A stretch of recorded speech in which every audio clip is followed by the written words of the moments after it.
हरि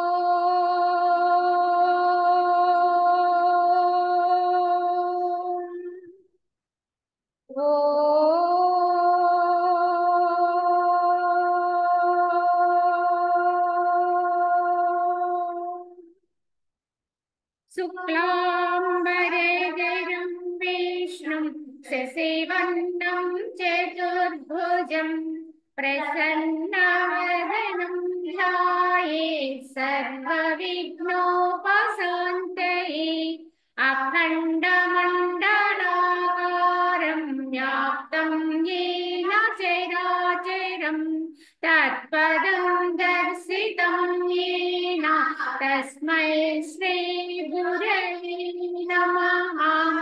ॐ गुरुर्ब्रह्मा गुरुर्विष्णुः गुरुर्देवो महेश्वरः गुरु साक्षात् परं ब्रह्म तस्मै श्री गुरवे नमः। वन्दे सद्वन्दे गुरुं शान्तमुमेशमीशं वन्दे शिवानन्द गुरुप्रवीरं वन्दे सदा ज्ञानपि वन्दनीयान् अनन्तसुखदातारामखण्डानन्दविग्रहं दयालुमतिसन्तुष्टं वन्देऽहं मम सद्गुरुं रागादिरोगां सततां शक्ता न शेषकाया मरुता न शेषान् आसख्यलोहारक्रीडां जिह्वाना यः पूर्ववैद्याय नमोऽस्तु तस्मै यः पूर्ववैद्याय नमोऽस्तु तस्मै। ఓం శ్రీరామచంద్ర పరబ్రహ్మణే నమః. శ్రీ వశిష్ఠ గీత ఉత్పత్తి ప్రకరణము చిత్త చికిత్సా విధానం చెప్పుకుంటూ దీంట్లో బాలకాఖ్యానంలో మనం ఇప్పుడు ఈ చిత్త వర్ణనము చేస్తున్నారు వశిష్ఠ మహర్షి.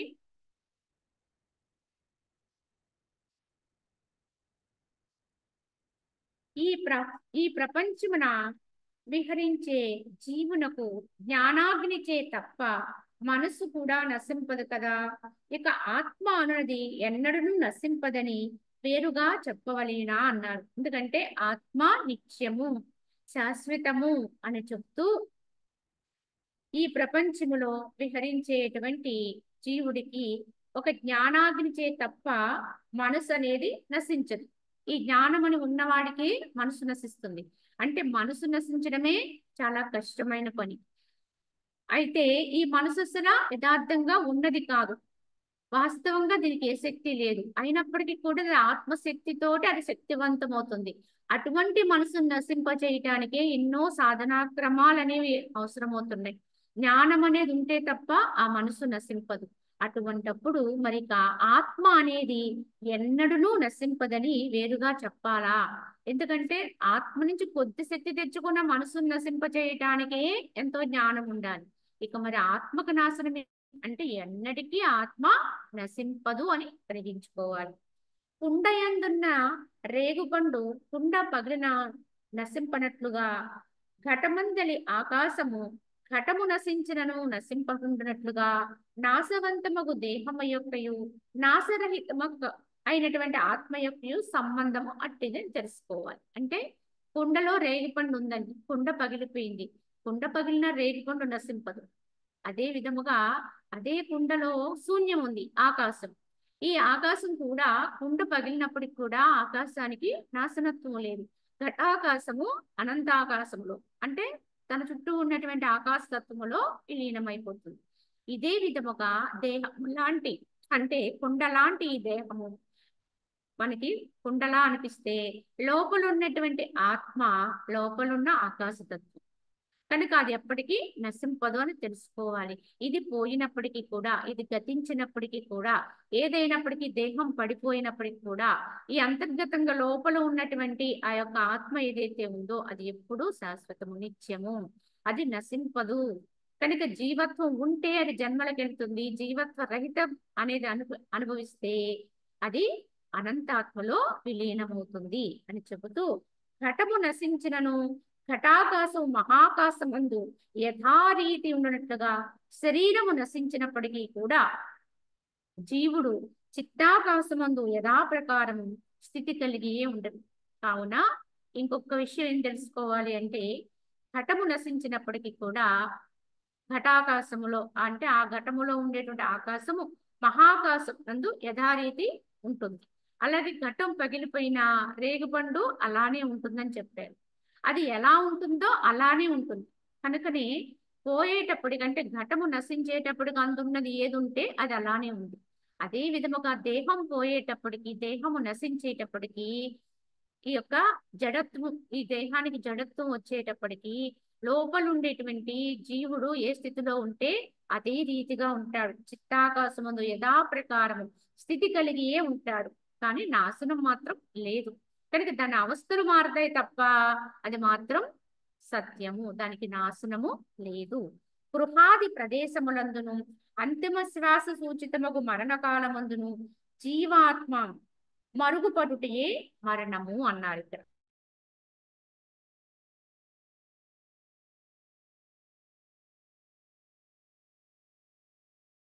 ఓ రామచంద్ర, లోకములో ఎవ్వరును ఆత్మ నాశనమును గాంచుటలేదు.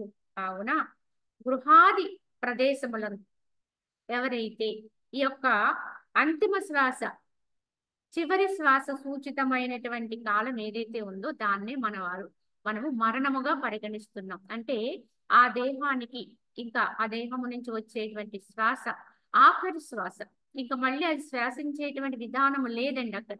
ఎప్పుడైతే ఆ శ్వాస ఆగిపోతుందో దాన్నే మరణము అని చెప్తున్నాం. అయితే దీనిని అందరూ తెలుసుకుంటున్నారు, మూర్ఖుడికి కూడా అర్థమవుతుంది. ఎందుకంటే శ్వాస ఆగిపోతే వాడు గతించాడు, మరణించాడు, వాడు విగత జీవుడయ్యాడు అని గమనించి తెలుసుకోగలుగుతున్నాం. ఈ విధంగా మనం మరణమనే ఎరుగుతున్నాం. అయితే మరణమును గురించి ఎందుకు భయపడాలి? ఎందుకంటే శ్వాస ఆగటమే, శ్వాసించే స్థితి లేకపోవడమే మరణము అని చెప్పారు. కావున మహాబాహువైన ఓ రామచంద్ర, లోకములో ఎవ్వరూ కూడా ఆత్మ నశించడం అనేది చూడలేదు. దేహము అది కూడా నశించలేదు, అది పడిపోతుంది. ఎందుకు? అది శక్తి విహీనమైపోతుంది. ఎందుకు అవుతుంది అంటే దాని యందు శ్వాస ఎప్పుడైతే నిలిచిపోతుందో, నిలిచిపోవటం అంటే ఇక మళ్ళీ తిరిగి శ్వాసించటానికి వీలు లేని పద్ధతిలో ఎప్పుడైతే ఆగిపోతుందో అప్పుడు దాన్ని మరణంగా గుర్తించాలి. దీని కొరకు భయపడవలసిన పని లేదు అన్నారు. అంటే దీన్ని బట్టి మనం గమనించుకోవాల్సింది ఏమిటి అంటే, శ్వాస ఉన్నంత వరకు కూడా ఈ యొక్క జీవితం గతి ఉంటుంది. అయితే ఈ శ్వాస అనేది మనకి ఆయుర్దాయంగా నిర్దేశిస్తూ ఉన్నారు. మరి ఈ శ్వాస యొక్క విధానం ఏమిటి అంటే, మన దేహంలోనే అంటే మనకి ఇచ్చినటువంటి ఈ పాత్ర, ఈ కుండ ఏదైతే ఉందో ఈ కుండలో మనం ఎంతకాలం ఉండాలి అనేది ఒక నిర్దేశం అయినప్పుడు ఆ లోపల మనకి శక్తి అనేది ఉంది, ఆత్మశక్తి. ఎందుకంటే అనంతములో విశ్వాత్మతత్వంతో విశ్వశక్తి ఎలా అయితే ఉందో అలాగే దేహంలో దేహాత్మతత్వంతో జీవశక్తి, జీవుని యొక్క తత్వంతో జీవశక్తి దేహమంతా ప్రసారం అవుతూ ఉంటుంది. అన్ని ఇంద్రియాలకి కూడా ఆ శక్తి వల్లే ఆ ఇంద్రియాలన్నీ కూడా పనిచేస్తూ ఉంటాయి. కనుకనే అవంతా కూడా జీవశక్తి యొక్క ప్రసారం అంతా కూడా అవయవాలన్నిటికీ సమృద్ధిగా అందుతున్నంత వరకు, మన ఇంద్రియాలన్నిటికీ కూడా అందుతున్నంత వరకు కూడా మానవుడు ఆరోగ్యవంతుడై ఉంటాడు. వాడు ఈ విధంగానే ఆ శక్తిని ఉపయోగించుకుంటాం. కానీ ఎవరైతే ఈ శక్తిని నిరంతరం ఖర్చు పెట్టడమే పనిగా పెట్టుకుంటాము, అంటే దీన్ని ఏమాత్రం కూడా ఆదా చేసుకొని విధానంలో జీవితాన్ని గడుపుతూ ఉంటాము, అప్పుడేమవుతుంది? ఆ శక్తి తొందరగా ఖర్చు అయిపోతుంది. ఎంత తొందరగా అయితే ఈ శక్తి ఖర్చు అయిపోతుందో అంటే, రాత్రి నిద్రించే సమయంలో మనం మనసు కొంత శక్తిని తెచ్చుకుంటుంది రోజు ఆత్మ నుంచి. కానీ ఆ జీవశక్తి ఒక పరిమితం ఉంటుంది ఈ కుండలో, ఈ దేహానికి.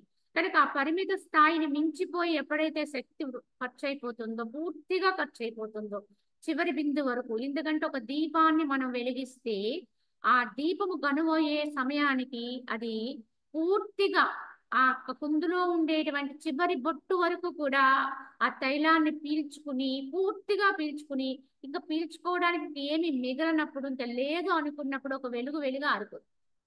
ఇది అందరము గమనించేది. జీవుడు కూడా చేసేది అదే. ఆ శక్తి ఉన్నంత వరకు కూడా, ఆ జీవశక్తి ఉన్నంత వరకు కూడా శ్వాసిస్తాడు.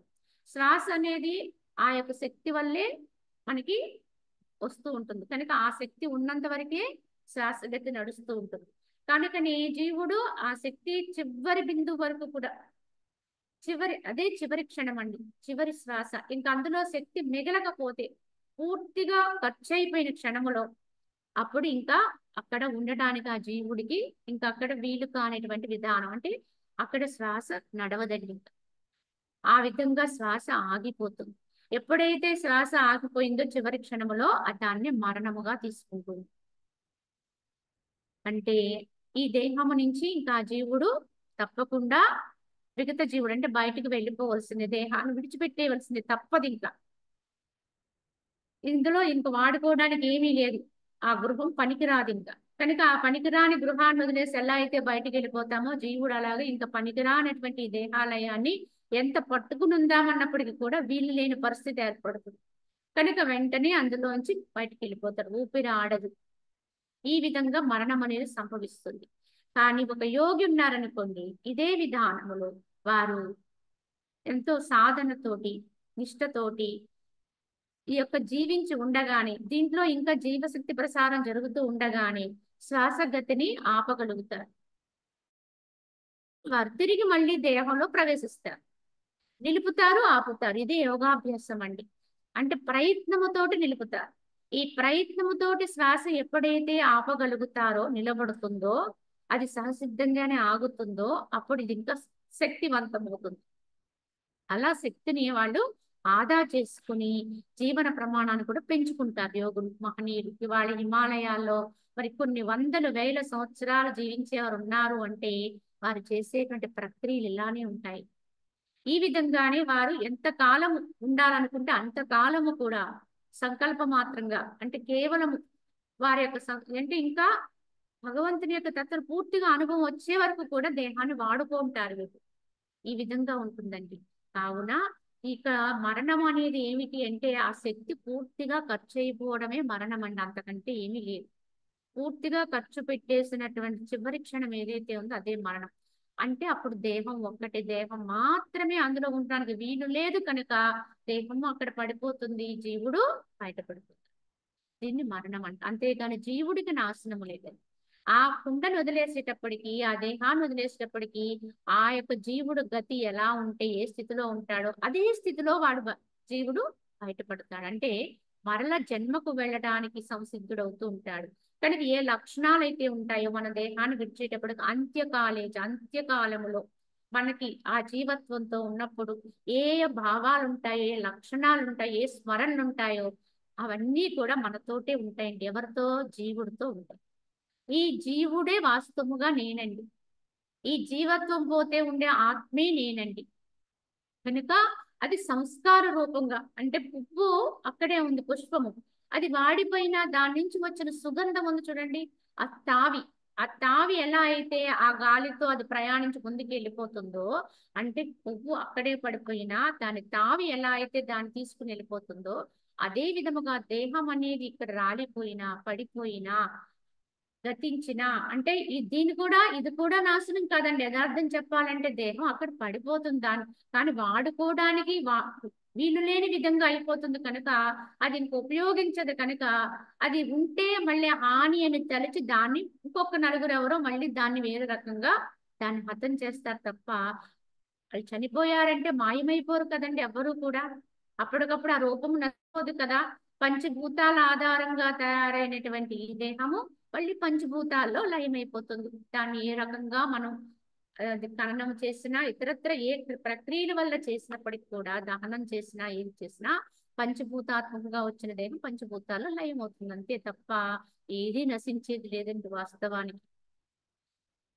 నశించాలంటే మధ్యలో వచ్చినటువంటి ఈ యొక్క జీవత్వం అనేటువంటి మనసునే నశింప చేసుకోవాలి. ఆ విధంగా అది లేకుండా అయితే ఉండేదే సహజమైనటువంటి ఆత్మతత్వం. కావున ఆ వాసనలు అనేవి మనం వెంటాడుతుని జీవుడుగా ఉన్నంత వరకు కూడానే అవి ఎక్కడికి పోవు. దాన్ని అనుసరించి జన్మలు మనకి వస్తూ ఉంటాయి. అట్టి పర్యవసాన వాటి ఫలితాలనే మనము ఈ యొక్క ప్రారబ్ధ కర్మలుగా ఇహ జన్మల్లో అనుభవిస్తూ ఉంటాం. ఇది జన్మ పరంపరల యొక్క రహస్యంగా చెప్తారు. కావున ఇంకా ఈ మరణం గురించి దుఃఖించేటువంటి పని ఏముంది అని చెప్పి, కావున ఓ రామచంద్ర, రెక్కలు వచ్చిన పక్షి శిశువు ఆకాశమున ఎగురుదలంచి తన్ను ప్రచ్ఛన్నమునొచ్చినటువంటి శిథిలమైన క్రుడ్డును దాని టెంకును త్యజించి వేయనట్లుగా నీవు కూడా మిథ్య అయినటువంటి ఈ అహంకార రూపమును వర్తించు వాసనను విడిచిపెట్టు అని చెప్పారు. కావున ఓ రామచంద్ర, ఇలా చేయాలంటే ఒక చిన్న పక్షి కోనుంది, అది అప్పుడే పుట్టిందండి. కానీ అది ఇంతవరకు దేంట్లో ఉంది, ఎలా పుట్టింది అంటే ఒక గుడ్డులోంచి వచ్చిందండి అది. కానీ అప్పటి వరకు ఎందులో ఉంది, ఆ గుడ్డులోనే అది దాగి ఉంది. కానీ సమయం వచ్చినప్పుడు ఆ గుడ్డు గోపంగా ఉన్న ఆ యొక్క టెంకు అది విచ్ఛిన్నం అవుతుంది, పగిలిపోతుంది. పగిలిపోయినప్పుడు దాంట్లోంచి బయటకు వస్తుంది. నేను ఇంతవరకు ఇందులోనే ఉన్నాను కదా అని చెప్పి ఆ పక్షి కూడా ఆ పెంకును పట్టుకుని ఉండదండి. దాన్ని త్యజించేస్తుంది. తనకి తనంతట తాను బయటకు వస్తుంది. కొంతకాలానికి దానికి రెక్కలు వస్తాయి. తన దాని తను ఎగిరిపోతుంది కూడా. తను రావడానికి కారణం ఆ పెంకే కదా అని చెప్పి దాన్ని మాత్రం పట్టుకుని ఉండదండి. ఉన్నంత వరకే ఉంటాం. అది వదిలేయవలసి వచ్చినప్పుడు వదిలేస్తుంది. అదే విధముగా తన్ను ప్రచ్ఛన్నమునొచ్చి శిథిలమైన ఆ గుడ్డును ఎలా అయితే త్యజించి వేస్తుందో, అదే విధంగా నీవు కూడా మిథ్య అయినటువంటి ఈ అహంకార రూపమును వర్తించు వాసనని త్యజించివి. ఏమి త్యజించి వేయమని చెప్తున్నారు అంటే, ఇక్కడ కూడా గుడ్డునే త్యజించాలండి. ఏమిటి ఆ గుడ్డు అంటే అహంకారమేనండి. అహంకారం అనేది మనకి ఇక్కడ దాన్ని ఆవాసంగా చేసుకుంటున్నాం. అంటే నేను అనేటువంటి అహంకారంలో ఉంటున్నాం, దేహ భావనతో ఉంటున్నాం. కానీ ఇది వాస్తవము కాదు, మిథ్యే. కనుక దీంట్లో ఉన్నంత వరకు ఇది సత్యం అనిపించేటట్టుగా ఉంటుంది తప్ప ఇది యథార్థం కాదు. జ్ఞానం తెలిసిన వాడు ఏం చేయాలి, దాన్ని విచ్ఛిన్నం చేసుకుని ఎలా అయితే ఆ గుడ్డు పెంకుని తెంచుకునేది బయటకు పడిందో అలా ఈ అహంకారంలోంచి బయటపడాలండి. ఈ అహంకారములో నుంచి ఈ జగత్తంతా ఉద్భవించిందంటండి. వాస్తవానికి చెప్పాలంటే ఈ యొక్క జగత్తంతకి కూడా పుట్టుక ఎక్కడుందంటే మన అహంకారంలో ఉందండి. ఈ అహంకారమే మన యొక్క ఈ యొక్క దేహాత్మ అంటే ఈ దేహం అనేటువంటి ఈ జడములో నుంచి బయటికి పొడుచుకుని వచ్చి, అంటే అహంకార రూపంగా పొడుచుకుని వచ్చి ఈ బ్రహ్మాండం అంతా దాంట్లోనే దాగి ఉందండి. మన భావాలు వాసనలు ఎంతవరకైతే దాని ఎందు వ్యాప్తమవుతాయో అంతవరకు ఈ బ్రహ్మాండం అనే గుడ్డు ఉంటుందండి. కానీ ఎప్పుడైతే మనకి మనంగా అర్థమవుతామో, ఇది యథార్థం కాదని తెలుసుకుంటామో, ఎప్పుడైతే నిన్ను నువ్వు నివృత్తి మార్గంలో తీసుకుంటావో అప్పుడు ఈ గుడ్డు నిన్ను వదిలేస్తుంది. అంటే గుడ్డు నుంచి నువ్వు బయటపడతావు, దాని పెంకుని నువ్వు అక్కడే వదిలేస్తావు. అంటే మానవుడుగా మనం తెలుసుకోవాల్సింది ఏంటంటే, వదిలివేయవలసిన దేహాన్ని కూడా కాదు. దేహాన్ని వదిలేసినంత మాత్రాన పెద్దగా ఉపయోగం ఏమి ఉండదండి. ఇది పోతే ఇంకొకటి వస్తుంది. కానీ ప్రయత్నంతో మనము త్యజించవలసింది ఏమిటి, విడిచిపెట్టవలసింది ఏమిటి అంటే అహంకారం అనే పెంకును వదిలేయాలి. ఇదే గుడ్డండి, అందులోనే ఉన్నాం మనం. ఆ లోపల ఉండి అదే యథార్థం అనే అహంకారం అనే గుడ్డులో ఉండి ఈ జగత్తంతా సత్యం అనేటువంటి భ్రమలో ఉన్నాం ఇప్పుడు మనం.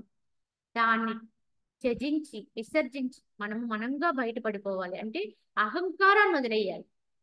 ఈ అహంకారం ఎలా వస్తుంది అంటే మనసుతో వచ్చింది.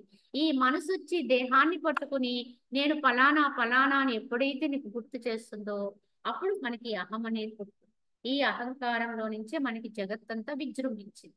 అందుకని ఎవరమైనా ప్రయత్నంతో దేన్ని విడిచిపెట్టాలి, అహాన్ని వదిలిపెట్టాలి, ఈ దేహాభిమానాన్ని వదిలిపెట్టాలి. దాని నుంచి బయటపడగలిగితే వాడికి సరైన ప్రజ్ఞ అనేది మేల్కొంటుంది అని చెప్పి ఇక్కడ వశిష్ఠుల వారు చెబుతూ, ఈ మానసీ శక్తియే ఇష్టానిష్ట పదార్థముల ఎడల రాగద్వేషముల ద్వారా బంధనము కలిగించుచున్నది. కావున ఈ అహంకారాన్ని కనుక విడిచిపోతే ఆ యొక్క ఆత్మకు ఉండేటువంటి జీవత్వం తొలగకపోతే ఆ శక్తియే, ఆ మానసిక శక్తియే ఇష్టానిష్ట పదార్థములు ఎందు రాగద్వేషాలను కలిగిస్తూ ఉంటుంది. ఇది నాకు ఇష్టము, ఇది ఇష్టం కాదు, ఇది ప్రియము, ఇది అప్రియము. ఇలా మనకి భేదాల్ని ఎప్పుడైతే కనిపిస్తూ ఉంటాయో బంధనాలు అనేవి కలుగుతాయి. బంధనాలన్నీ భావాల వల్లే వస్తాయండి. భావాన్ని ఎంత శుద్ధి చేసుకుంటావో బంధనాలు అంత తొందరగా తొలగుతూ ఉంటాయి. ఏదైనా మన భావన వల్లే కలిగేదండి. ఒక విషయంలో మనం ఒక మంచిని స్ఫురింప చేసుకున్నా అది మన భావనే. దాన్నే చెడుగా స్ఫురింప చేసుకున్నా అది భావనే. ఒకదాన్ని కష్టంగా చూసినా అది భావనే, ఇష్టంగా అనిపించిన అది భావనే. కనుక అన్ని బంధనానికి కారణం ఏమిటి? మానసిక భావన. ఆ భావాన్ని ఎంత శుద్ధి చేసుకుంటే, అందుకే యొక్క భావశుద్ధియే యథార్థంగా చెప్పాలంటే దైవనిష్టండి. ఈ భావాన్ని ఎంత శుద్ధి చేసుకోగలిగితే అంత ఉత్తమమైనటువంటి గతులు ఏర్పడతాయి. మరియు ఇది వ్యర్థముగా భ్రాంతిచే ఈ సమస్తమును కూడా స్వప్నము వలె కనిపిస్తూ ఉంటుంది. ఈ మానసిక శక్తియే ఇదంతా కూడా వ్యర్థముగా భ్రాంతి చేత ఈ సమస్తమును కూడా స్వప్నము వలె, ఆ స్వప్నములోనే మన నుంచి అదే యథార్థం అనేటువంటి విధానములో కల్పిస్తూ ఉంటుంది. ఓ రామచంద్ర, సూర్యుడు తపనముచే మంచుగడ్డను లయింపచేయనట్లుగా నీవు విచారణ చే ఈ మనసు యొక్క స్వరూపాన్ని లయమునర్చివి. కనుక సూర్యుని యొక్క ఆ యొక్క కాంతితో, ఆ యొక్క ఉష్ణ శక్తి చేత ఎలా అయితే మంచుగడ్డ కరిగి అరించుకుపోతుందో, లేకుండా అయిపోతుందో, అదే విధముగా ఎవరమైనా సరే విచారణ బలం, ఇదే జ్ఞానశక్తి అండి.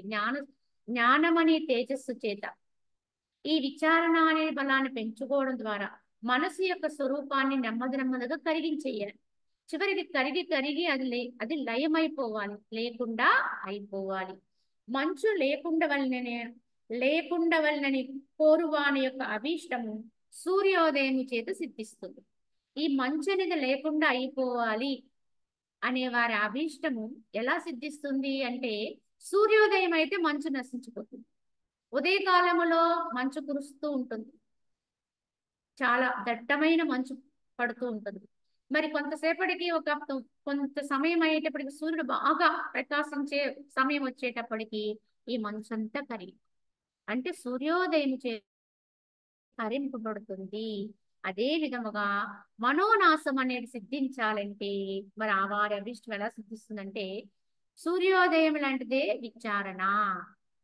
విచారణ చెయ్యాలి. ఏది సత్యం, ఏది అసత్యం, వాస్తవంగా ఏది అనేది గ్రహించుకుంటూ ఎవరికైతే తమలో తాము విచారణ చేసుకుంటూ ఉంటారో, అలాగే సజ్జన సాంగత్యం చేత విచారణ పెంచుకుంటూ ఉంటారో, ఇత్యాది వల్ల ఈ మనోనాశం అనేది సిద్ధిస్తుంది. అందుకే అనునిరతము కూడా విచారణ అనేది కొనసాగించాలండి. ఎప్పుడు విడిచిపెడితే అప్పుడే మనకి అజ్ఞానం ఆవరణ చేస్తుంది. కావున నిరంతరము కూడా ఈ విచారణ బలాన్ని పెంపొందించుకుంటూ ఉండాలి. మనసు కేవలము తన వినాశము కొరకే ఆత్మని దర్శించుచున్నది. ఆ దుర్బుద్ధి తనకు సంప్రాప్తించిన వినాశనమును తెలుసుకొనక ఉన్నది. మనసు ఈ మనోనాశనం అనే ప్రయోజనమును స్వయముగానే సంకల్ప మాత్రము చే శీఘ్రముగా సిద్ధింపచేయుచున్నది అన్నారు ఇక్కడ. ఒక విధంగా మనసు మనకి బంధువు, అదే మనసు మనకి శత్రువు అని చెప్తారు. జయిస్తే అది బంధువు అవుతుంది, జయించకపోతే అది మనకి శత్రువు అవుతుందని చెప్తారు. భగవద్గీత కూడా మనకి ఇది ఉపదేశించింది.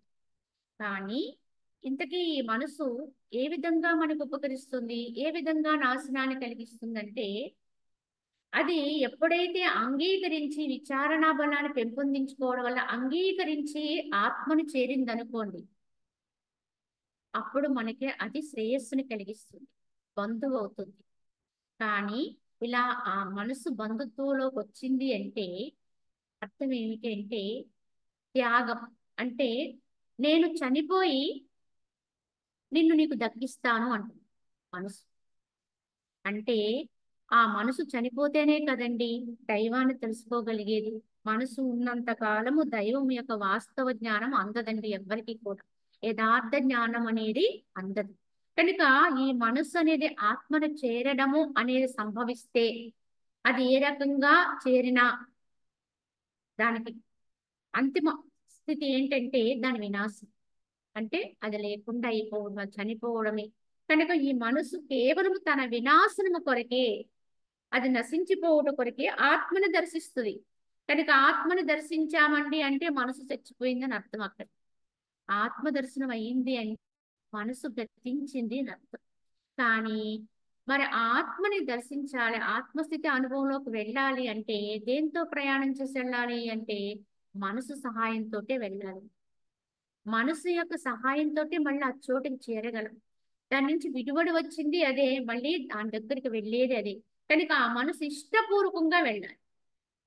బలవంతంగా తీసుకెళ్తే అది ఉండదండి. కావున మరి ఇష్టపూర్వకంగా దానికి కాస్త విచారణ తెలిసి వివేకం మేలుకుని తనని తాను హతం చేసుకోవడానికి అది అంగీకరించి అప్పుడు అది ఆత్మను చేరితే అప్పుడు తనకు తానే ఆహుతి అవుతుందండి ఆ జ్ఞానాగ్నిలో.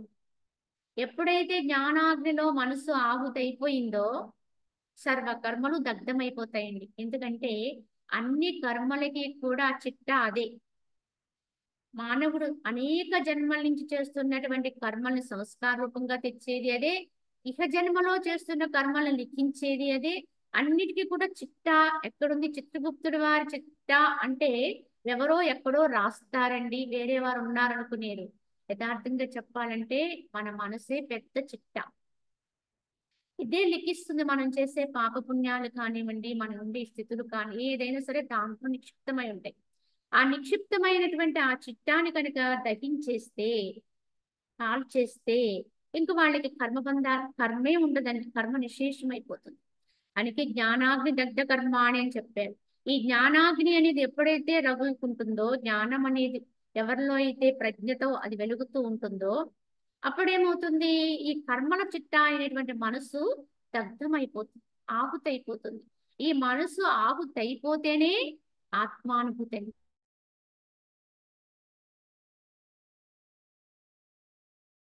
అనేటువంటి చిట్టాలు ఏమి ఉండవు కనుక ఈ కర్మ చేసావు, ఈ ఫలాన్ని అనుభవించాలి, లేకపోతే ఆ కర్మ చేసావు ఆ లోకానికి పోవాలి, ఇది అని చెప్పేది ఏమి అక్కడ మిగలదండి. సాక్ష్యం ఏముండదు.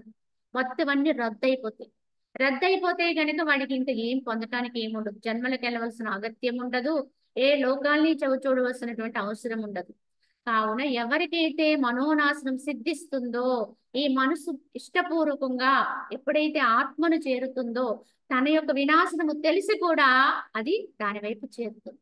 నేను చచ్చిపోతాను అని తెలుసు, దానికి తెలుసుకునే వెళ్తుందండి. అది అవసరం, అదే సత్యం కనుక అది ఆ సత్యం వివేకం అండి. కావున ఈ విధంగా తెలుసుకున్న మనసే ఆత్మని చేరుతుంది. చేరి తను రహితం చేసుకుంటుంది. మనసు ఈ మనోనాశనం అనే ప్రయోజనమును స్వయముగాని సంకల్ప మాత్రము చేత శీఘ్రముగా సిద్ధింపచేయుచున్నది. కావున ఈ మనస్సు ఈ మనోనాశనం అనేటువంటి ప్రయోజనాన్ని తన నిర్ణయాన్ని బట్టి ఉంటుంది. నేను నశించైనా సరే నన్ను నేను తెలుసుకోవాలి అని నేనని అహంకారాన్ని ఎప్పుడైతే దగ్ధం చేస్తుందో, నాశనం చేస్తుందో ఆ ప్రయోజనం స్వయముగాని అంటే ఈ మనోనిశ్చయం మీద ఆధారపడి ఉంటుంది. అందుకే మళ్ళీ నిన్ను భగవంతుడి దగ్గరికి నన్నుగా తెలియజేసేది కూడా మనసేనండి. దాని నుంచి వేరు చేసేది మనసే, మళ్ళీ దగ్గర చేసి తన తానుగా చేసేది ఈ మనసే. కనుక రెండు విధాలా కూడా ఉపకరించే అంటే శత్రువు అదే, బంధువు అదే జీవుడికి. కనుకనే ఈ విధంగా మనస్సుని తన హితవు కొరకు ఉపయోగించుకున్నవాడే యథార్థ జ్ఞాని. వివేకయుక్తమగు మనసు తన యొక్క పూర్వపు సంకల్ప వికల్పాంశమును లెస్సగా త్యజించి తన్ను విశాల ఆత్మరూపముగా పరిణితమునర్చుకునుచున్నది.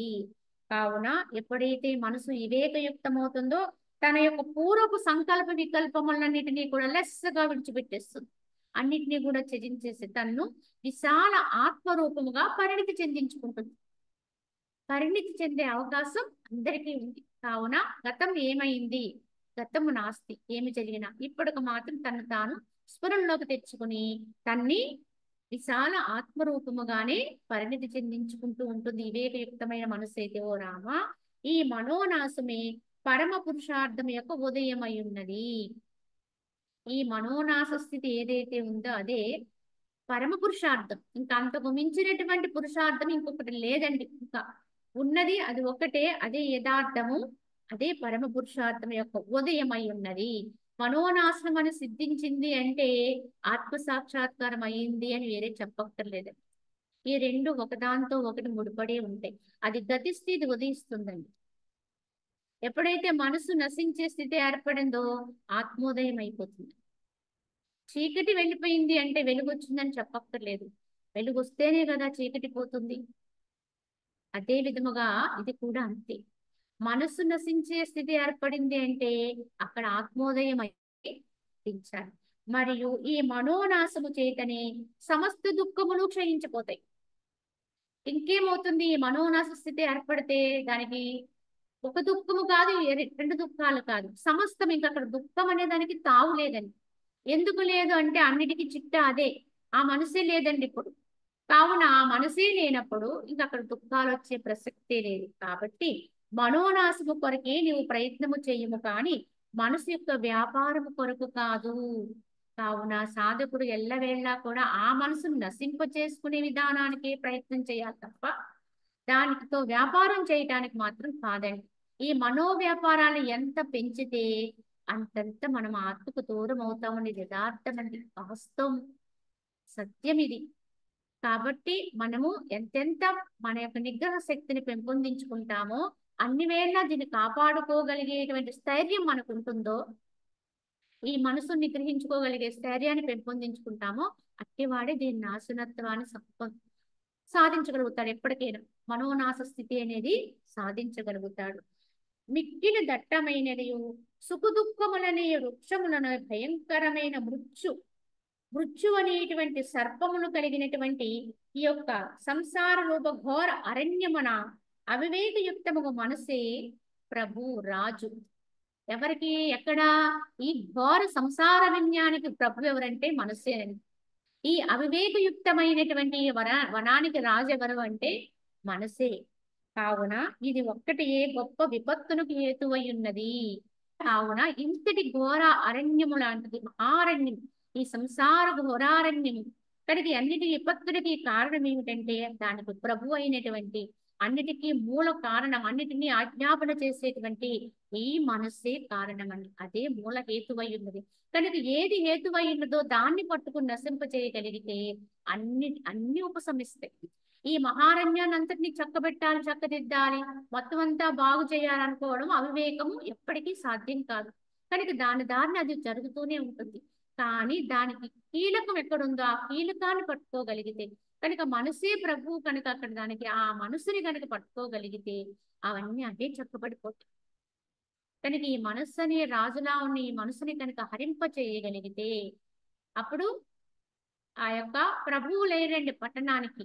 ఎలా అయితే ఆ పట్టణం వారికి దాసోహం అయిపోతుంది, ఎవరైతే జయిస్తారో వారికి దాసోహం అవుతుంది. అలాగే ఈ జగత్ విషయాలన్నీ కూడా జ్ఞానికి దాసోహం చేస్తాయి అప్పుడు ఈ మనసును జయించగలిగితే. స్థావర జంగమాది యుక్తము ఈ దృశ్యరూప ప్రపంచమంతయు కూడా చిత్తము నుంచే ఉద్భవించింది. కావున ఈ యొక్క చరాచర ప్రపంచమంతా కూడా ఈ యొక్క మనసు నుంచే ఉద్భవించింది తెలుసుకోవాలి. కావున ఓ రామచంద్ర, బాలుడు తన ఇంటియందు తడిమట్టిచే విచిత్రములకు బొమ్మలు నిర్మించే విధమున మనసు కూడా జగద్రూపమైనటువంటి సంకల్పములని ఎన్నిటినో రూపాలని కల్పిస్తూ ఉంటది. ఎలా అయితే చిన్న పిల్లవాడు తయారు చేసే చిట్టి చిట్టి బొమ్మలలాగని ఈ జగత్తునంతటినీ కూడా ఈ మనోనిర్మితమైనటువంటి విధానములో ఈ జగత్ అనేది ఏర్పడదాని భావన ఎలా ఉంటే రూపం, ఆ దృశ్యం అలాగా మనకి రూపం పొందుతూ ఉంటుంది. మానసిక భావనతోటి ఈ జగత్తుని వీక్షిస్తూ ఉంటాం. కావున మనసు యొక్క సర్వజనాత్మకము ప్రపంచ క్రీడ అందును ఆ క్రీడ ఎందిన మనుషులను పంకలేశములందు అంటే మట్టు బొమ్మలందును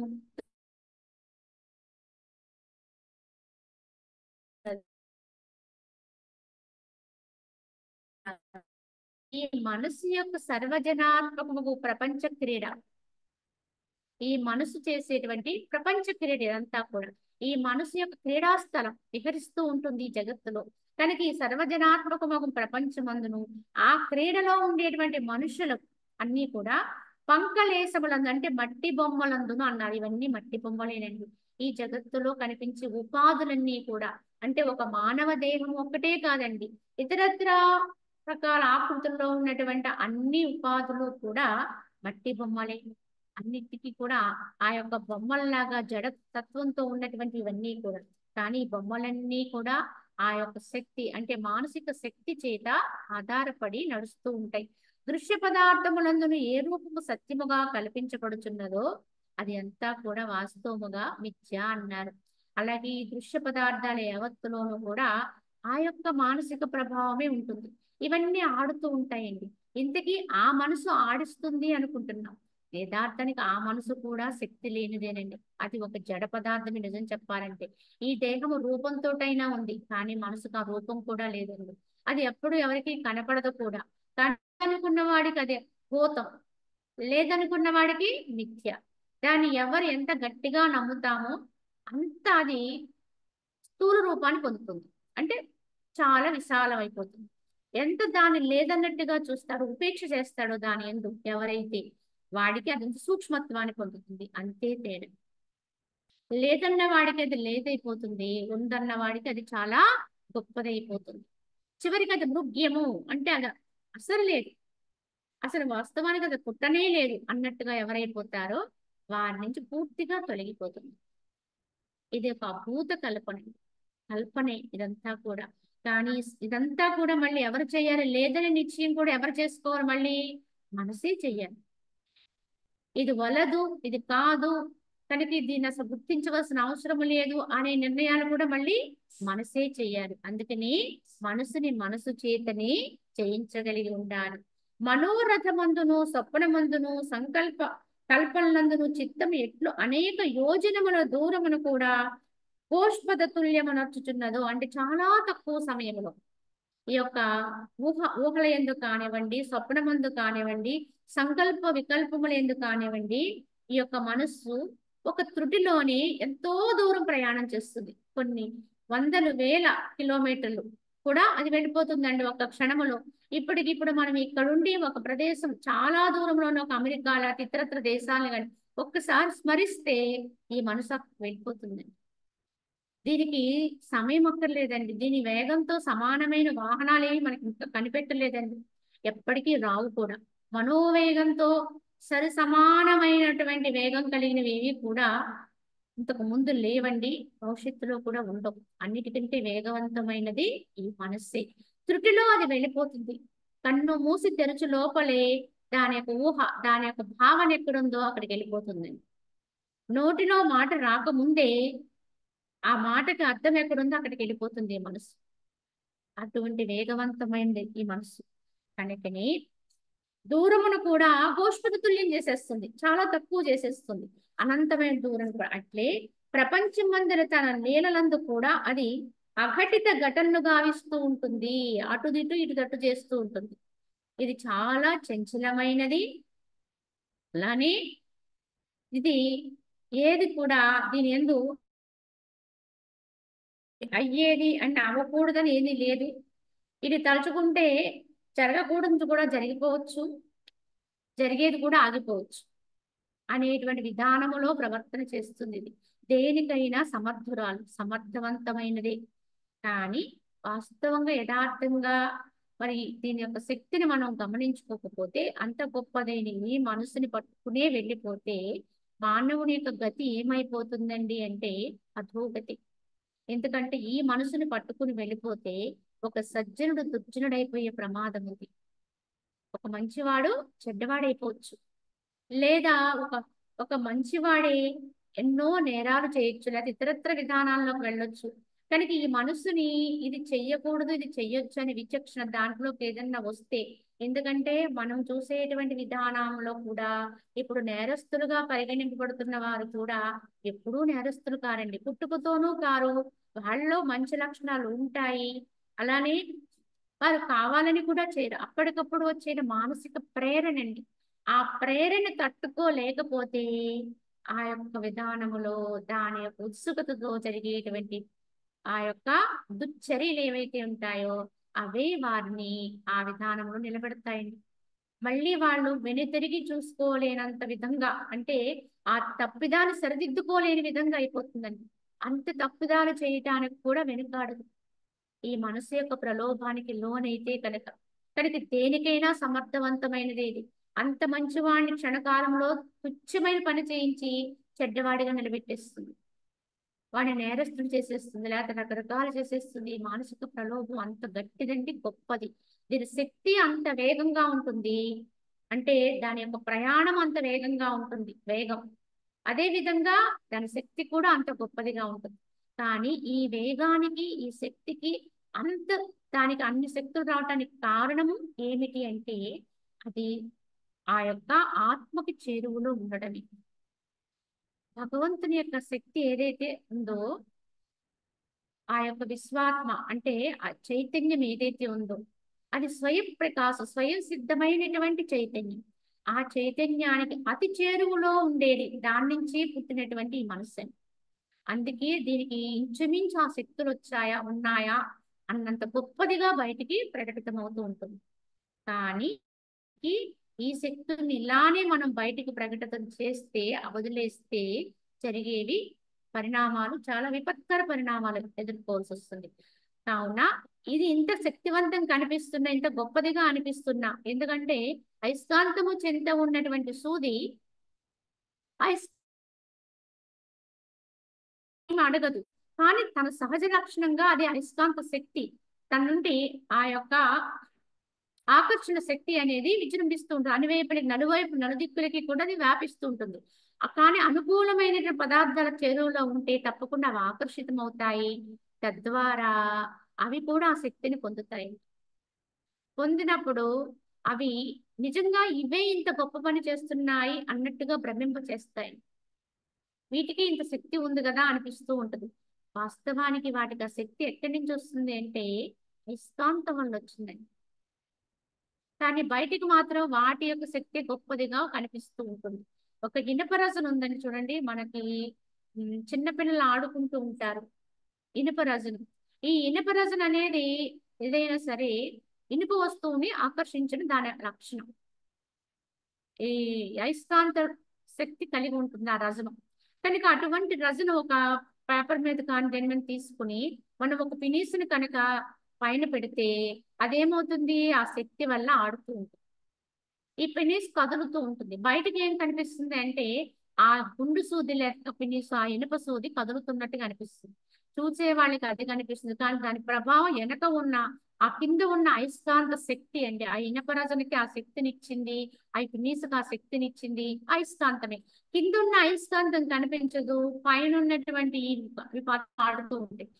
పైన ఇవే ఆడుతున్నాయి కదా, కనుక ఇవే ఇంత శక్తివంతమైనవని దానికి గొప్పదిగా భావిస్తే వాటికి ఆ శక్తి ఇచ్చింది ఎవరో తెలుసుకోకపోతే ఎప్పుడు మనం ఆ ప్రలోభంలో ఉండిపోతాం. ఇప్పుడు మానసిక శక్తికి లోబడి ఉండే వాళ్ళందరం కూడా మూల శక్తిని గ్రహించుకోకపోవడం వల్లే ఈ రకమైన అనర్థాన్ని పొందుతున్నాం. ఆ మూల శక్తిని గుర్తు పెట్టుకుని, స్మరణలో పెట్టుకుని దాని కొరకు ప్రయత్నం చేయాలి తప్ప ఈ ప్రలోభాలు పెట్టేటువంటి మానసిక శక్తి ఏమాత్రము కూడా మనకి అది సమర్థనీయం కాదండి. ఇది గ్రహించుకోవాలి, ఏమాత్రం వివేకం ఉన్నవాడైనప్పటికీ కూడా. కనుక ఈ మనసు కల్పమును క్షణముగా తోపింపజేయచ్చు, క్షణమును కల్పముగా చేయొచ్చు. ఈ మానసిక శక్తి అంత గొప్పది. ఒక క్షణం కల్పాన్ని క్షణంగా మార్చేస్తుంది. కనుకనే దేశకాల క్రమం అంతయు మనోధీనమనే చెప్పబడుతుంది. కనుక అన్నిటికీ కారణం మనసే.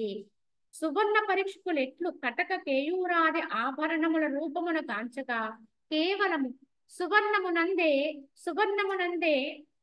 దృష్టి కలిగి ఉందరో అట్లే కేవల ఈ బ్రహ్మాండమందుల లోకములన్నిటి రూపమును అందు కల కలమైనవని నిశ్చయించినప్పుడు రూపమును చిత్తమే స్వయముగా ప్రకటనమరుచుతున్నది. కావున ఇక్కడ ఏమిటంటే సువర్ణ పరీక్షకులు, బంగారాన్ని పరీక్షించే వాళ్ళు ఎవరైనా సరే ఎలా ప్రయత్నిస్తారు అంటే వాటి యొక్క రూపాల మీద దృష్టి పెట్టరండి, సువర్ణం మీద దృష్టి పెడతారు. కనుక ఆ సువర్ణం ఎటువంటిది అనే దాని మీద దృష్టి పెట్టి దాన్నే పరీక్షిస్తారు తప్ప ఆ ఆభరణం ఏమై ఉన్నది, అదేమై ఉన్నది అనే దృష్టి ఎలా అయితే ఉండదో అలాగే ఈ బ్రహ్మాండములో లోకాలు అన్నిటి యొక్క రూపాలు వాటి విధానాలు ఇవి వేరువేరుగా అనిపిస్తున్నప్పటికీ కూడా యథార్థ జ్ఞానం కలిగిన వాడు ఈ రూపాలన్నిటి మీద దృష్టి పెట్టకుండా వీటి యొక్క అంతరంలో ఏముంది, యథార్థంగా ఇవన్నీ కూడా పని చేయటానికి ఆధారం ఏమైంది, చివరికి ఈ మనసు పని చేయటానికి కూడా కేంద్రం ఏమై ఉన్నది గమనించుకుని దాని ఎందు దృష్టి పెట్టగలుగుతారు, వారే జ్ఞానులవుతారండి అని చెప్పి మనకి వశిష్ఠుల వారు శ్రీరామచంద్రుల వారికి ఇప్పటి వరకు మానసికమైనటువంటి విధానం ఈ చిత్త వర్ణనం చేసి తెలిపారు. అలాగే ఇప్పుడు ఇంద్రజాలోపాఖ్యానం అని చెప్పి ఒక కథ చెబుతారు వశిష్ఠుల వారు. ఓ రామచంద్ర, ఈ సందర్భంలో నీకు ఒక ఆఖ్యానం అంటే ఒక కథ ఎరింగించదన వినుము. దానిని వినినచో జగద్రూపకు ఇంద్రజాలం అంతయు చిత్తమునకు అధీనమై ఉన్నదని తెలుసుకోగలుగుతావు. కావున నీకు ఇప్పుడు ఆ కథ చెబుతాను వినని చెప్పి వశిష్ఠుల వారుగా చెప్తున్నారు. ఈ భూతలమున అనేక వనములతో కూడి ఒప్పుచున్నటువంటి ఉత్తరాఖండం అనేటువంటి ఒక రాజ్యం ఉండేది ఈ యొక్క భూమి మీద. హరిశ్చంద్రుని వంశజుడును మహాధార్మికుడు అయినటువంటి లవణుడు అనేటువంటి రాజు దానిని ఏలుచు భాస్కరుని వలె చెన్నుందుచుండెను. కావున ఉత్తరాపాండవము అనేటువంటి రాజ్యానికి ఈ లవణుడు అనేటువంటి ఆయన రాజుగా ఉండేవాడు.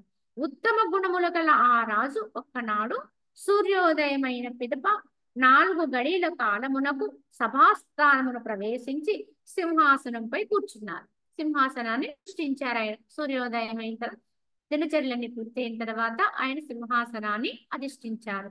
అత్తరి మేఘగర్జన విద్యుత్ ప్రకాశము వండగువానితో కూడి వర్షింపనున్నటువంటి మేఘము ఆకాశమున ప్రవేశించులాగున వేషభాషాది ఆడంబర సమేతుడే అనేక సంవత్సరములు యత్నించి సామగ్రినత్యు సమకూర్చుకున్నటువంటి ఒక ఇంద్రజాలికుడు ఆ సభలోకి ప్రవేశించాడు. ఆ సభలో ఆ రాజుగారు సింహాసనాన్ని అధిష్ఠించిన తర్వాత ఆ సభలోకి ఒక ఆయన ఎంత కాలము నుంచో తనకు కావలసినటువంటి అన్నిటినీ కూడా సమకూర్చుకున్నటువంటి వాడైనటువంటి ఇంద్రజాలికుడు ఒకడు ఆ సభలోకి ప్రవేశించాడు. సుఖప్రదమైనటువంటి పరిమళ వాయువుచే పరివేష్టించి ఉన్న పద్మముతో పదార్థమును ఆశించి స్వభావము గల చెంచల భ్రమరము పలుకున్నట్లుగా అట్లు ప్రవేశించి ఉన్నత కంఠభాగము గల ఆ రాజుతో అతడు ఇట్లు పలికెను. ఆ యొక్క సభామండపంలో ప్రవేశించినటువంటి ఆ యొక్క ఇంద్రజాలికుడు ఆ రాజును ఉద్దేశించి ఇలా మాట్లాడుతున్నాడు. ఆ ఇంద్రజాలికుడు ఏమని, ఓ ప్రభు, చంద్రుడు ఆకాశము నుండి భూమిని కాంచునట్లు సింహాసనంపై కూర్చుండి ఆశ్చర్యజనకముగా ఒక మిథ్యా కౌతుకమును మీరు ఇప్పుడు వీక్షించండి. మీకు ఇప్పుడు ఒక అంశాన్ని చూపిస్తాను. ఏ విధంగా అయితే చంద్రుడు ఆకాశములో ఉండి భూమిని చూస్తాడో అలా మీరు సింహాసనం మీద కూర్చుని ఇప్పుడు నేను చూపించేటువంటి సన్నివేశాన్ని చూడండి అని చెప్పి ఆ రాజుతో పలికాడు. ఈ ప్రకారముగా వచించి అతడు పలువిధ రచనలకు మూల కారణమైన ఈశ్వర మాయ వలె ఉన్నదే భ్రమను కొల్పేటువంటి నెమల పింఛ మొక్కదాన్ని గైకొని దానిని అటు ఇటు తిప్పాడు. ఒక నెమల పింఛాన్ని తీసుకున్నాడు, దాన్ని అన్ని వైపులకి గిర్రున తిప్పాడు. అత్తరి నక్షత్రములనే పరిగణనతో కూడి మేఘం ఆకాశ మార్గమునందు ప్రవేశించినట్లు అప్పుడు అశ్వపాలకుడు ఒకడు ఆ సభ యందు ప్రవేశించింది. ఈ విధముగా ఎప్పుడైతే అతను ఆ నెమల పింఛాన్ని తిప్పాడో అప్పుడేమైంది, నక్షత్రములను పరిగణనతో కూడి మేఘం ఆకాశ మార్గమందు ప్రవేశించినట్లుగా, మేఘం ఆకాశంలోకి వచ్చినట్లుగా ఒక అశ్వపాలకుడు కూడా ఆ సభలోకి ప్రవేశించి ప్రసన్నుడును దేవలోకున్ముఖుడు అయినటువంటి ఇంద్రుని వెంట అతని గుర్రముగు ఉచ్చైశ్రవం వలె అతివేగముగా పరిగెత్తునదియు శాంత గుణము కలిగినదియు అయినటువంటి గుర్రం ఒకటి వాని వెనువెంట వచ్చుచుండెను. అశ్వపాలకుడు ముందు వస్తుంటే అతని వెంటనే కనుకని ఇంద్రునితో ఉచ్చైశ్రవయుక్తము క్షీర సముద్రం వలె ఆ అశ్వరక్షకుడు రాజుతో ఈ ప్రకారముగా పలికెను. ఆ అశ్వాన్ని రక్షిస్తున్నటువంటి అశ్వపాలకుడు రాజును ఉద్దేశించి ఈ విధముగా చెబుతున్నాడు, ఓ ప్రభు, తన తేజముచే అధిక శోభను కలగజేయుచు సూర్య భగవానుడు భూమిపై విహరించినట్లుగా నీవి ఉత్తమ గుర్రమునెక్కి లోకములో సంచరించు. ఒక అశ్వాన్ని తీసుకొచ్చి అక్కడ పెట్టాడు. కనుక ప్రభు, చక్కగా మీరు అశ్వాన్ని అధిరోహించి లోకములో సంచరించండి అని చెప్పి ఆ అశ్వపాలకుడు రాజుని కోరాడు. అప్పుడు ఆ రాజు విచిత్రాకృతి కలవాడే తదేక దృష్టితో ఆ గుర్రమును వీక్షించుచు గోడపై చిత్రించిన చిత్రం వలె కదలకయుండెను. అయితే ఆ రాజుగారి స్థితి ఎలా ఉన్నది అంటే అతను అశ్వం మీద ఎక్కి ఎగిరించమని అంటున్నాడు. కానీ అప్పుడు ఆ రాజు విచిత్రమైన ఆకృతి కలవాడి, తదేకమైన దృష్టి కలిగినటువంటి వాడి ఆ గుర్రాన్ని వీక్షిస్తూ గోడ మీద వేసిన బొమ్మ వలె ఉండిపోయాడు. కదలక మెదలక స్థిరంగా నిశ్చలంగా ఉన్నాడు.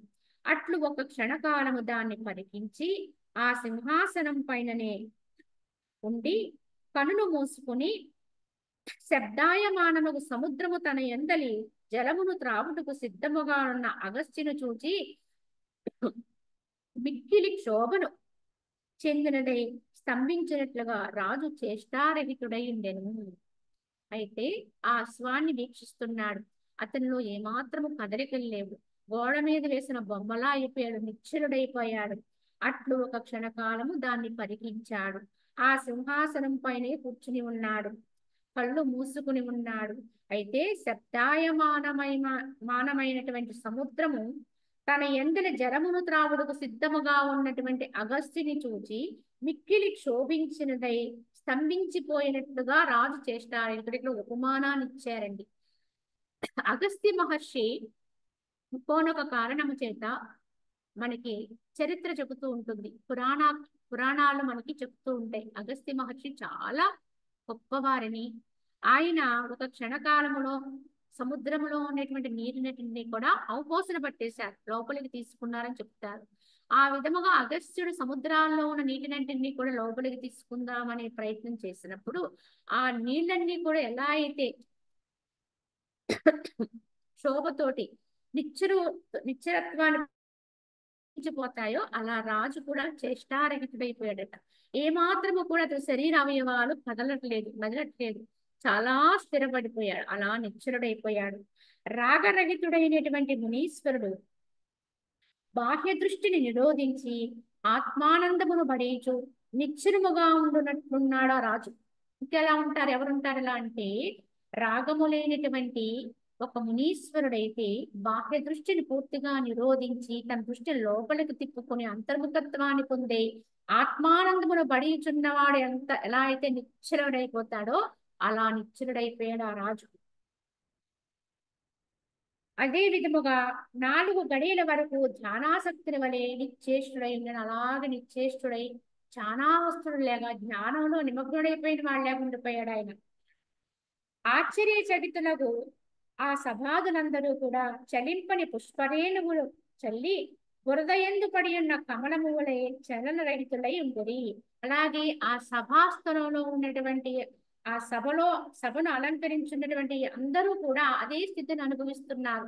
ఎవరిలోనూ కూడా చైతన్యం, అందరూ కూడా స్థాణువులై నిశ్చేష్టులై ఉన్నారు.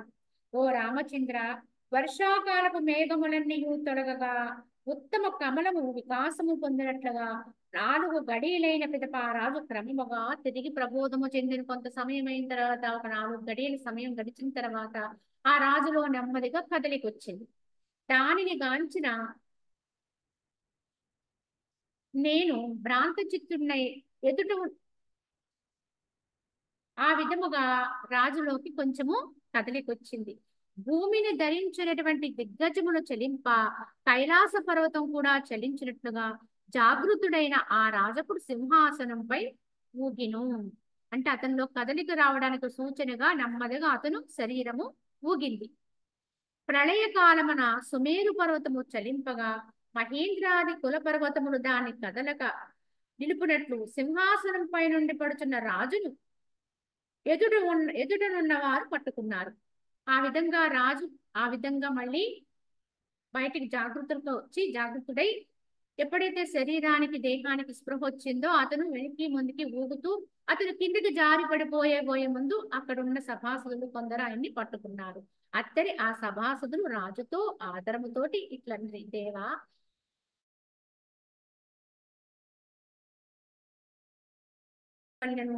తామేలు ఇట్లు చింతాక్రాంతులై ఉన్నారు, ఇలా చింతతో ఉన్నారు, చింతాక్రాంతులై ఉన్నారు. మీ వదనమంతా కూడా ఏదో కళావిహీనమైపోయింది, దీనికి కారణం ఏమిటి అని చెప్పి అక్కడున్నటువంటి సభాసదులందరూ కూడా ఆ రాజుగారిని ప్రశ్నించారు. తుచ్చమలుగు విషయమును ఆశ్రయించినది కావుననే ఆ విషయములు భిన్నములు కాగా తాను చిన్నమైనట్లు అవి నశించిన తాను నశించినట్లును తలంచినదైనటువంటి మనసే లోక వ్యవహారములందు మోహమును పొందును కాని వివేకములతో కూడినది కాదు. కావున ఈ మనస్సే భ్రాంతులకు లోనవుతూ ఉంటుంది. ఏ భ్రాంతి వస్తే ఆ భ్రాంతిని నిజమనేటువంటి భావనలోకి వెళ్ళిపోతూ ఉంటుంది. కావున వివేకముతో ఉన్న వారికైతే అట్లు తోచదని చెబుతూ, వివేకము అభ్యసింపనది దేశకాలముల వైపునకే పరిగెడేటువంటి మనస్సు మంత్ర ఔషధాదుల వశమగులు కాని వివేక వృత్తితో కూడిన మనసు అయితే అలా అవ్వదండి. అందుకే చెబుతారు, ఇంద్రజాలమైన ఒక మ్యాజిక్ అయినా ఇంకొకటైనా ఏదైనా సరే దానికి వశమైన వారి మనస్సునే వశం చేయగలరు తప్ప వశం కాలేని జాగృతితో ఉన్నటువంటి ఎరుకలో ఉన్నటువంటి మనసు కలిగిన వారు, నిజస్థితిలో ఉన్నటువంటి మనసు కలిగిన వారిని ఎవ్వరూ ఏ రకంగానూ ఏ విధంగానూ కూడా వారిని మాయపరచలేరండి. ఆ యొక్క వశం చేసుకోలేరు. కావున వివేకము లేని వారిని, ఈ యొక్క విషయాలకు ప్రలోభానికి లోనయ్యే వారిని, బలహీనతతో కూడి ఉన్న వారిని ఏదైనా సరే ఎవరైనా సరే వారిని వశం చేసుకోగలుగుతారు. కనుక ఇంద్రజాలాలను కూడా ఇంద్రజాలములో కూడా పడేయాలంటే ముందు వారిలోకి ఆ బలహీనత ఉండాలని. కానీ అక్కడ ఎప్పుడు ఎరుకే ఉందనుకోండి, ఆ నిశ్చల స్థితి, ఆ ఎరుక తానైనటువంటి వాస్తవ స్థితి ఎరుకలో ఉన్నవాడిని ఎవ్వరూ ఏ ఒక్క మాయలోనూ పడత్రోయలేరండి. ఇది యథార్థం. కనుక ఏదైనా సరే ఒక భయం పొందాలన్నా మనసు యొక్క బలహీనతేనండి. ఒక దయ్యము భూతం ఉందని భయపడుతున్నాము అంటే అది అందరికీ రాని భయం వారికే ఎందుకు వస్తుందంటే కారణం ఏమిటి? వారి మనసు బలహీనపడి ఉంటుంది. కనుక ఆయా కారణాల వల్ల అది ఎప్పుడు కూడా భయాన్ని చెందుతూ ఉంటుంది. కనుక చివరికి అది ఆ స్థితినే పొందుతూ ఉంటుంది. అంతే తేడా. కనుక బలహీన మనసుల్ని ఎవరైనా వశం చేసుకోగలుగుతారు తప్ప బలమైనటువంటి ధీరత్వం కలిగిన మనసు కలిగిన వారిని, ఎరుకలో ఉన్నటువంటి వారిని, ప్రజ్ఞావంతుల్ని ఎవ్వరూ ఏ విధంగా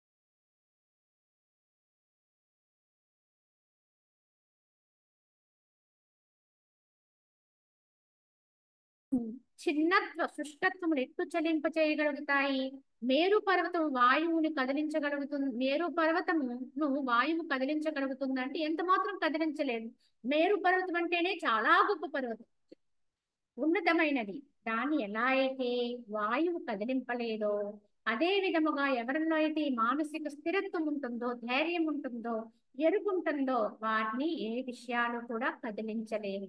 సర్వజనులు ఇట్టి ప్రియవచనములచే ధైర్యమును చెప్ప రాజప్పుడు పూర్ణ చంద్రుని వలె ఇలా శోభిస్తూ ఇలా పలికాడప్పుడు రాజు ఆ సభాసదులందరూ కూడా ఆయనకి హితవు చెబుతూ, కనుక రాజా మీరు ఏం కాంచారు, ఏం చూశారు, ఎందుకు ఇంత చింతాక్రాంతులై ఉన్నారు, ఇలా చిన్నవదనంతో ఉన్నారు, దుఃఖితులై ఉన్నట్టుగా అనిపిస్తున్నారు. కనుక ఎప్పుడూ వాటిని మనసే వీటన్నిటికి కారణం.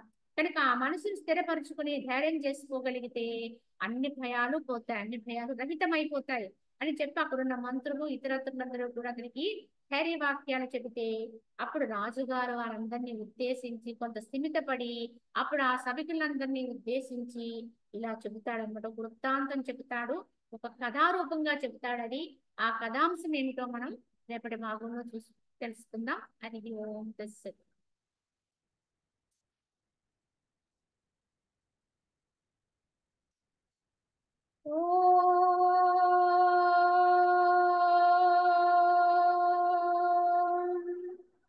असदो मा सद्गमय तमसो मा ज्योतिर्गमय मृत्योर्मा अमृतंगमय। ओम शांति शांति